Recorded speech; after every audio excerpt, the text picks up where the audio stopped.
Assalamu alaikum, dear viewers. How are you? I hope you are very great. I am also fine.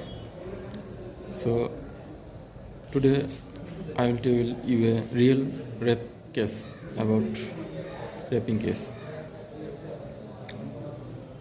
বাদী 15 বছর বয়স, সে তার এজাহারে এরকমভাবে বলছে যে সে অসুস্থ থাকায় গ্রাম থেকে তার বোনের বাড়ি বেড়াতে এসেছে। তার বোন একটি প্রতিষ্ঠানে, সরকারি প্রতিষ্ঠানে চাকরি করে। মাঝে মাঝে তাকে রাত্রিতেও ডিউটি করা লাগে। তো বোনের বাসায় ডাক্তার দেখানোর পরে বোনের বাসায় বোনের ছেলে মেয়েকে নিয়ে অবস্থান করছিল। এমন সময়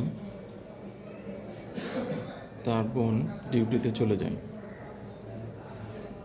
এই সুযোগে তার স্বামী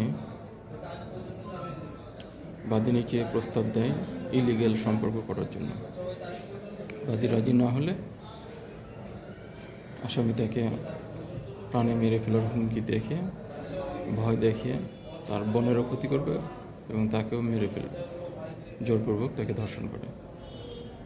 এটা একটা রিয়েল ঘটনা এবং তাকে ভয়ভীতি দেখায় যেন সে তার বড় বোনকে না বলে, ঘটনাটি না জানায়।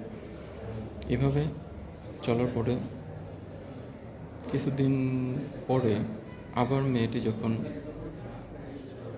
দিনের বেলায় একাই থাকে, এই সময়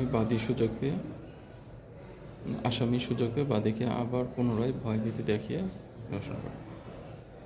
বাদী নিরুপায় হয়ে তার আত্মীয় স্বজনের সাথে আলোচনা করে মামলাটা এজাহার দায়ের করে।